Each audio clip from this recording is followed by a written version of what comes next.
Hey everyone, it's Jesse. I'm back here today to commentate on my Week 1 AIL matchup. I'm getting ready for the match here when we get started on this video, and basically just talking a little bit about the deck that I'm about to play. I'm playing a Rin Fallen deck. I make some comments regarding sort of what I'm banking on as terms of in terms of a meta. I think that in Reborn, there's a variety of really good synergies and strategies out there. Certainly, Summon Fallen is one of the better ones. And I think Summon Fallen does a really, really nice job of handling go-tall strategies where my opponents are playing Battle Seers and not Essence Druid so much, but I mean, you can include Essence Druid, Sonic Swordsman, Hammer Knight, any of those sort of larger units, even Frostback Bears for that matter. Those kinds of units are going to get a lot of play in Reborn because traditionally they were such a high value to play at 3 dice that dice removal in 1.0 made them less efficient, and so it sort of impacted them in a negative way, and now it's a lot easier to make those units get on the board. And you don't want to be trading those units in pure combat if you can avoid it. So the deck that I was playing is a play off of Neil's deck, the Rin deck, which has a few different ways to eliminate units. Things like Rin's Fury, Fester, lots of single source damage output. And then, of course, you can still get good favorable trades by ice buffing your Master Vampires and some of those things. And so what I'm talking about in this particular sequence is that this deck in particular has a really hard time against other go-wide strategies. So if you're going to go with a swarm strategy, it really is going to come down to, if we were playing Fallen Mirror, that we would run into who could play Fallen quicker. And this deck is not tuned to get 3 Fallen books on the board immediately. It is able to get them really quickly, and I think when we get into the actual gameplay, you'll see that it makes a big difference. But I am playing M. Bowers here in Week 1, and I want to give him a huge shout out. Number one, his deck was super awesome.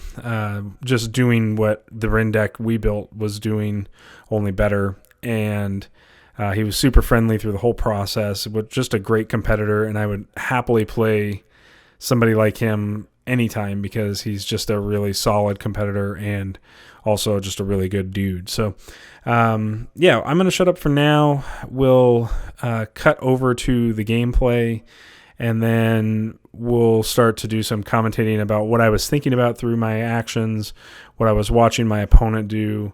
Of course, I am voiceovering this in hindsight, so that will make things a little less clear. All right, so we're just getting set up. We both have dropped our Phoenixborn, so I've dropped my Rin. I'm playing 6 Ceremonial, 4 Sympathy. The deck is leaning heavy on playing Ceremonial and using Ceremonial dice power. My opponent is playing Ceremonial Charm and Sympathy, so he's got a tricolor deck with the double Charm, and he's playing 5 Ceremonial, 3 Sympathy, and 2 Charm. Our Conjuration pile is big in this deck. It's got a number of different things going on for it, and it does make it hard for your opponent to guess what all of your conjurations will be.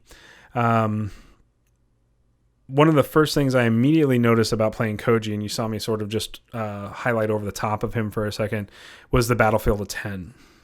And with Ceremonial and a Battlefield of 10, the first thing I'm thinking is, okay, this is a Fallen deck. So knowing that it's a Fallen deck, there's a couple of things that I have some difficulty with. Number one, I don't have a board sweeper.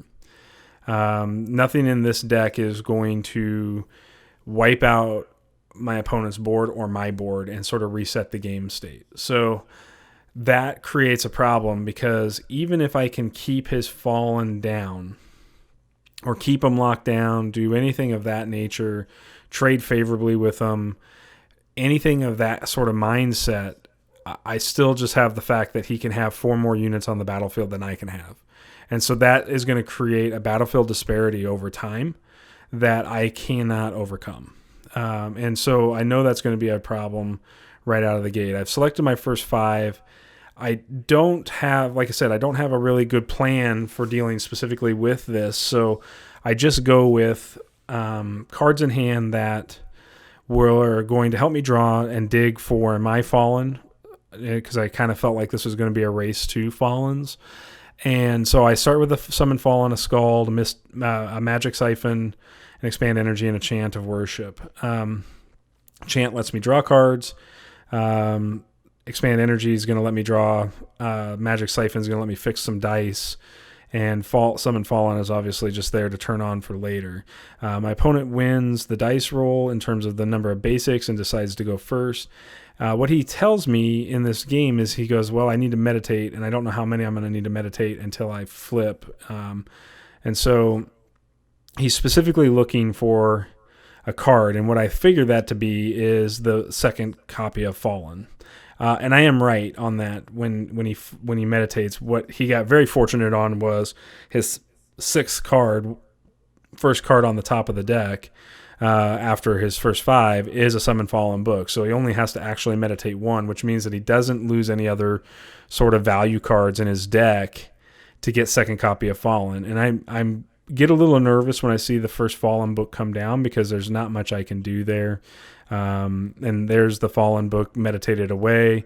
He brings up a sympathy die, and it is now his action. And so with his action, we're going to see what he's going to do. But if I remember right, I think he plays Open Memories here. Yep. And when he plays Open Memories, I know I'm in a heap of trouble now, because Open Memories allows him to get the third copy of the Fallen book. And I know that Fallen book in the bin is just ripe for an Essence Druid. I've used Essence Druid quite a bit, and playing Sympathy with this dice group Essence Druid is completely acceptable and out there for him. So I main action into the Magic Siphon, and then I go ahead and play the Chant of Worship as my side. I could have used the Magic Siphon here to go ahead and take his horse die down, force him to use another side action, but I don't think he's ready to Essence Druid me yet anyways, and that proved to be correct. He wasn't going to put the Essence Druid out right away, because he didn't want to give me time to be able to respond with whatever was in my hand to his Druid. So I know that after first Fallen book is down and he's got second Fallen book in hand, he's going to start considering how to pressure the board. So I meditate a horse, because I do that through the Magic Siphon. I bring his horse down. That way the Druid, he's got to at least take a side action on the Druid instead of using something else. And so now my main action is going to be to go ahead and put my Fallen book down. I'm trying to get down to the Expand Energies left so I can draw 2, because I have a boatload of dice still available, and I've already got the right cards in hand for Scald. I don't have any intention of pinging anything with Scald in this particular opening sequence, so he drops second book. He knows we're on the race plan, and he's winning the race plan at this point, and all I really have left that I can do is go ahead and play the Scald. And what the Scald does, it lets me draw a card. And I draw into an Anchornaut, which I like drawing into an Anchornaut, because if my opponent plays a cheap ally to kill for his Fallen charge-ups, the Anchornaut is perfect for that. But I have a small issue of that he doesn't have any allies in play, so like I can't just play Anchornaut into a 0 board, or I shouldn't. Is at least what I'm thinking, or at least I think that's what I'm thinking if I remember correctly. I don't remember if I still do it, because I need to get down to the Expand Energy, and so I'm sort of on a sequence, but I think he sort of gives me the window, with the play of the Essence Druid.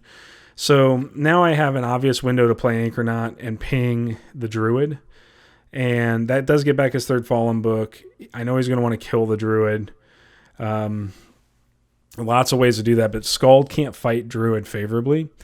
It's like the worst scenario for me, because there's no way to favorably fight the the druid. So at this point, what I'm thinking is that I need to anchor knot, and then once I get the anchor knot in play, I'm going to shoot the druid for 1, and then I need to dig with expand energy on my next turn. So what I'm looking to do is I just have a free side action available here, and so I decide to buff the Scald, I think. Nope, I pull back on that. I know I thought about it and decided it really didn't matter, that the Essence Druid was just going to run into the Scald no matter what, and I couldn't really stop that. So, all right, so I pull up a River Scald. Unfortunately, I can't play this River Scald. I'm out of Sympathy dice. So, I mean, I have 1 left in the pool, but I can play the Master Vampire. I like playing Master Vampire here, but Essence Druid is really poor against the... Master Vampire is less effective against the Essence Druid. I mean, that's the whole point of Essence Druid. It's just a really good tanky unit. So I don't get a great draw. I really was hoping for a Fester. My opponent drops Guilt Link. This is also really problematic for me because now I can't play around. Like my vampires are just dead on board every time I cast a vampire. Now he doesn't have the Guilt Link turned on yet, but remember that Koji can just do that. And there's nothing I can do here. I could have meditated to try to dig for, another ally in the bin, but that's not going to get me to my Fester. So I figure I'm going to just force the Guilt Link out here and then be able to summon a Fallen. And that's about the best I can do at this particular structure is do that. And he plays a Risen Horde. So now he's got 2 good targets for charging Fallen books, and Guilt Link is going to turn that on. So he doesn't even have to surrender the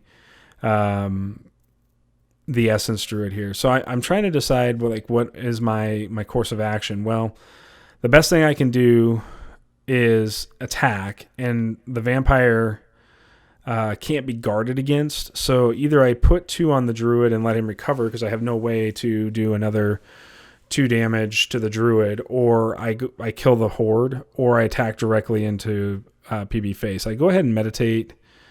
I know I'm going to lose the vampire, so ultimately I'm just looking at, okay, if I'm going to lose vampire, what are some of my outs for trying to play around this, because the Fallen will take over this game, and I still only have 1 Fallen book at this particular point. So he's going to counter.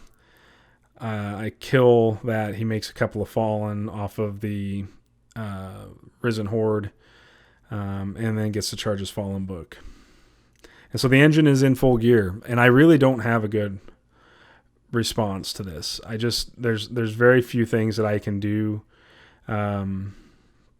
So it's sort of a situation where Fallen's going to attack, kill the Scald. That's to be expected. I don't think I blocked with Rin because I felt like my life was going to be important. I have another shot to draw into a Fester for the Essence Druid, which is what I'm really looking for. So I'm going to main action with the Chant of Worship here and draw a card. And I get a second Fallen book, but not what I was looking for. The second Fallen book is nice. I'm getting on plan, but I'm not. I mean, I'm so far behind in tempo now. Yep. So he's just trying to systematically whittle my board down. I blocked with Rin here because I didn't want to lose the Anchor Knot as just a blocker. He's still got Essence Druid up. And if he decided to attack my PB directly, the Essence Druid is bad. And he can Guilt Link me as a side and kill his Essence Druid to kill my Vampire, which I think he goes ahead and does here. Because I don't think he wanted me to exhaust his nope, he didn't. He didn't yet. Okay, so I play second Fallen book. The best, maybe the best solution here in retrospect is to try to attack the Vampire directly into Koji and see if my opponent will just take the 3. Because the Vampire is not going to live anyways. but he's going to go ahead and summon 3 Fallen off of the books. This gives him a fresh set of 3 damage dealers. Best ways to fight Fallen are board sweeps that do 1 damage. So like Cole's 1,000 cuts, Miss Typhoon. You also have alert units are very valuable in fighting Fallen because the Fallen can't get through multiple units that way. And if all of your units are alert, he can't use the Fallen as a unit removal process. So you can fill a board up, but I can just then eventually just block. But biggest challenge with Guilt Link is that exact thing where the Guilt Link just forces you as a player to not be able to accept your largest threat as a threat. So probably best course of action is to move with the vampire here. In an ideal scenario, again, we don't want to kill the Essence Druid because we can't. And you can see me trying to muster how do I get around this Guilt Link? Like, what do I do? How do I play against it? And it's difficult. Very, very difficult for sure. So I counter here. I wanted to kill a Fallen. I didn't want the Fallen just to get a free point of damage. Probably could have let the Fallen get a free point of damage without countering. In hindsight, maybe that's the more correct play. I'm passing throughout here. I'm kind of waiting for him to kill the Anchornaut. I want to try to get more value out of the Summon Fallen. So I take 2 off of the 2 Fallen. The Anchornaut dies, and so I get 2 status tokens, 1 on the first book and 1 on the second book. And then that gives me the opportunity to main action summon my own Fallen. And this is where he Guilt Links and he kills the Essence Druid. That charges my books again. Let's make sure I get my counters on my books. I did not. Apparently I forgot the counters. So that's a misplay. And don't know if it would change the outcome. I don't think it changed the outcome of the game. But definitely something to just remember your triggers. That's just a good word of advice. My opponent goes ahead and summons another 3 Fallen, which I was expecting because he had 3 tokens. He now has the entire Fallen battlefield. And so you kind of get into a weird situation where in some ways you want to leave the Fallen out because in doing such, probably... So I was thinking I should attack Fallen to Fallen unexhausted, and maybe that's still the correct play. And I'd be interested to know your comments. Would you have attacked an exhausted Fallen? It sort of net washes the same, so I think it doesn't matter. But then we pass through here. And one of the things that I could have done in hindsight that I didn't see in the game, and I'm not sure it would make a ton of difference, but it would have forced 2 Fallen to commit to one of my Fallen, is play the ice buff on a Fallen. And that way it slows down his horde. Okay, so there's 3 Festers now, ladies and gents. This is like, when you talk about the correct movement of things, again, remember, he played Essence Drink turn 1. I'm not sure what to expect his other remaining allies. He's already got the Fallen board. So now I'm thinking, okay, he's going to start playing allies that have significant impact outside of Fallens, right? And so I Magic Siphon here. And so I'm thinking, well, these Festers are super good for this. I should probably hold on to them. And I'm going to tell you now that was a mistake. I should have definitely used one on the Skull just to snipe away a Fallen. Because I'm going to take 5 here. I couldn't stop the 5 because I could have played a Scald again. Played Scald, shot a Fallen. When he attacks, kill on the second fallen with the Scald and take 3. So I definitely took 2 more damage than I needed to take here. Scald is going to be my play. I just choose not to shoot, and I probably should have shot.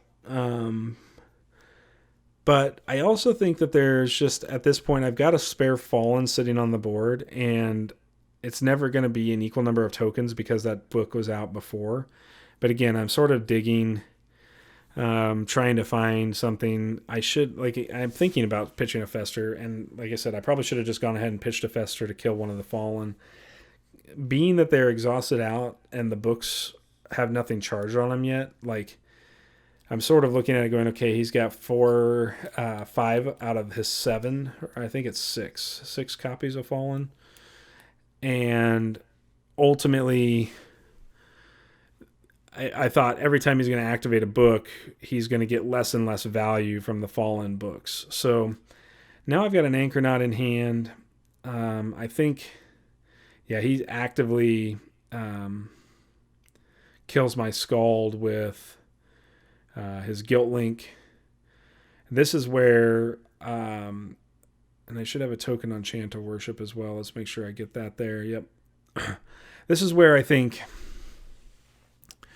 in an ideal scenario, you would go ahead and you would follow up this with, okay, I can make 3 fallen now to his 3 fallen. He can't make more than 3 fallen anymore, so I need to start considering, like, Festers are less useful here. Again, I still am just thinking he's going to drop something like a vampire or, shoot just about any reasonable threat. Remember, he's still only got 2 spell board used up here out of Koji's 3, so he's got a slot still open on his spell board. Like, he's kind of bluffing me out on that.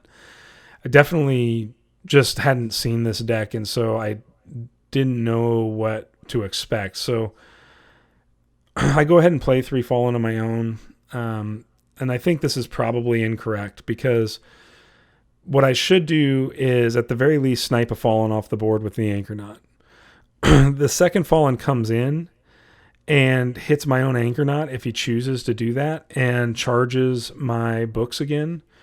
And I can end up with a board of 6 Fallen. So then we're sort of in a situation where he went first this round, and I'm going to go first next round. And so I could have essentially played around his Fallen to a certain degree and put myself in a position to challenge, challenge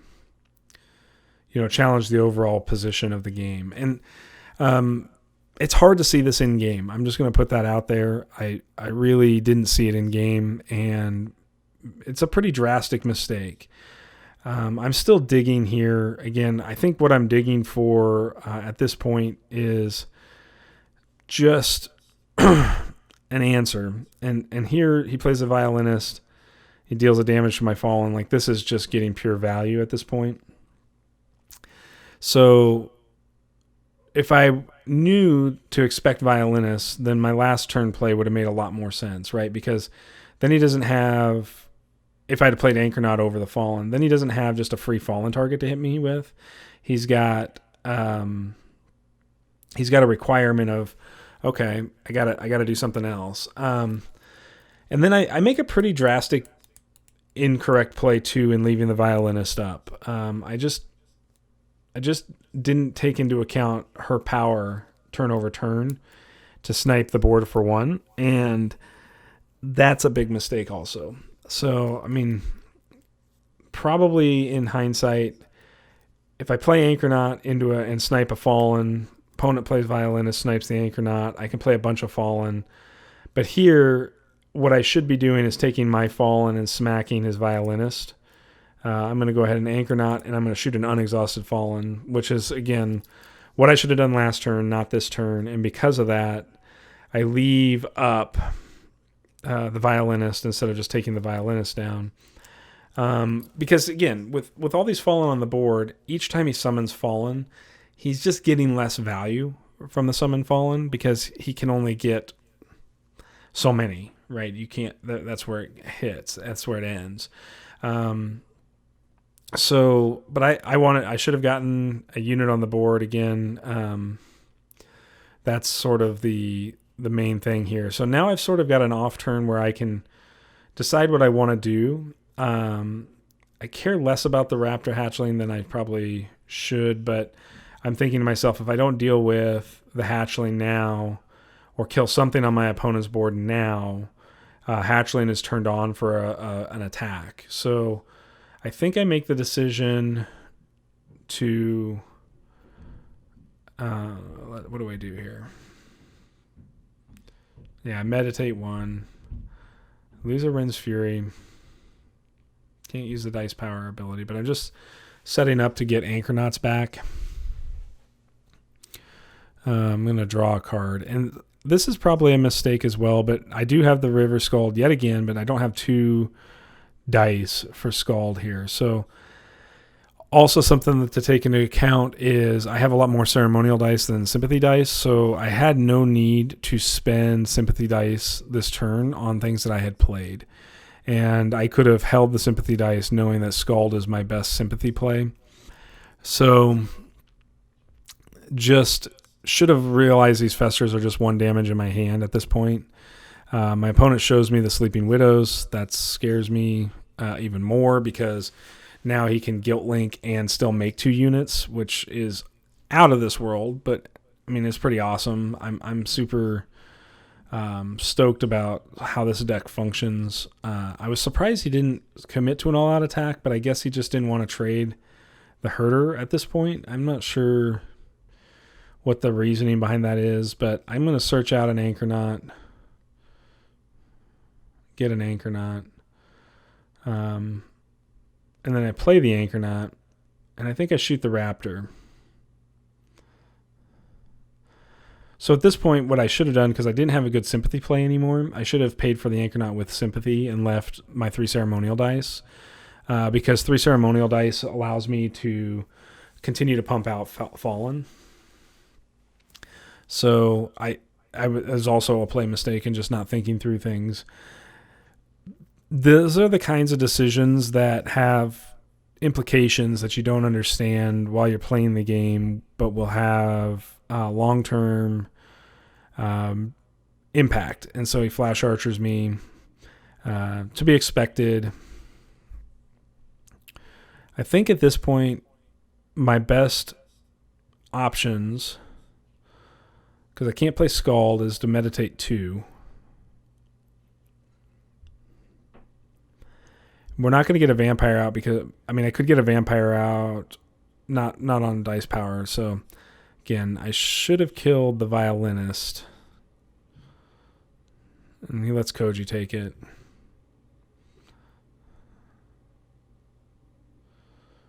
I mean, and why not, right? Like, you clearly have the game clearly in hand. Without a board wipe, there's no way for me to get back into this. Best option would be going first and having kneel would be for me to surrender my units into this sort of board. But he's going to play Lick Wounds, which allows him to remove the exhaustion token from the Enchanted Violinist and then snipe my Enchanted Violinist. And again, this is why you just can't leave EV up. Like you have to take EV down. It's just not smart. And I paid the price for it. You know, that's a 4 turns back mistake still perpetuating itself as we go into this stage of the game. Because I'm not scared of killing allies when he's got that many fallen out. Because I at that point he could have 100 tokens on his fallen book. It doesn't matter. But I still have to have a way to well time a board wipe, which I don't have, in order to get into his Phoenixborn. Like, there's no way I'm attacking favorably into his board in this particular state. So how do you do that, right? Well, I go ahead and spend 1 more to get a fallen because he took a fallen with the EV. I've got dice to use. I don't want to pass the turnaround yet because, again, I have first go next turn.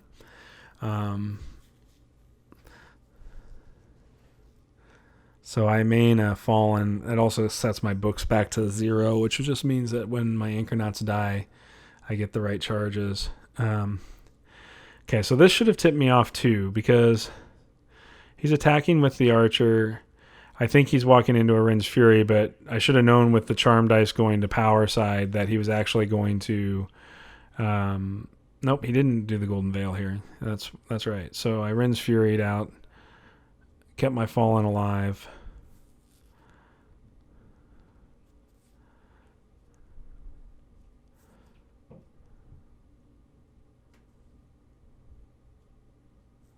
Yeah, he actually goes first next turn. That's right.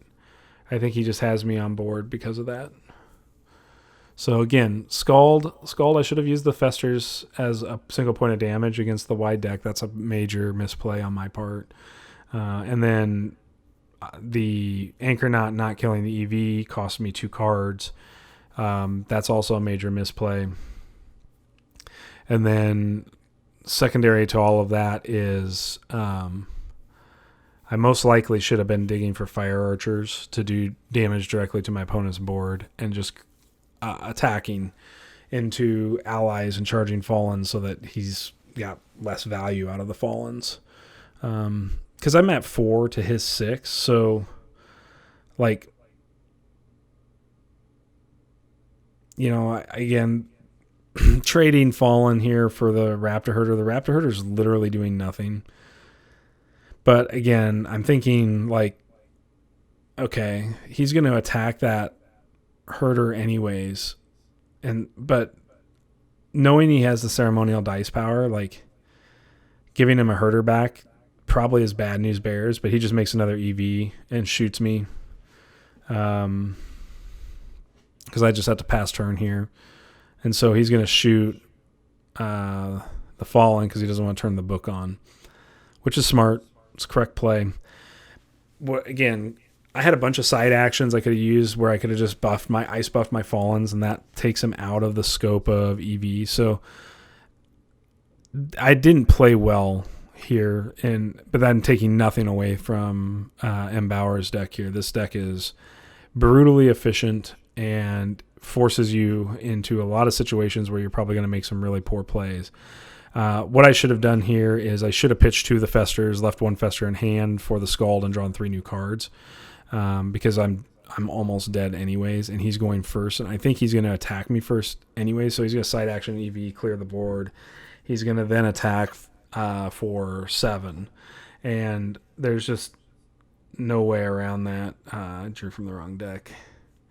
So, and yeah, Chant of Revenge would have been really powerful to put some pressure on him, but I'm not even going to get to use these. He knows it. So, like, he has lethal on board. So that's just going to be the game. And again, nothing to take away from his victory here. It was handled masterfully. He played very well. He left very little openings.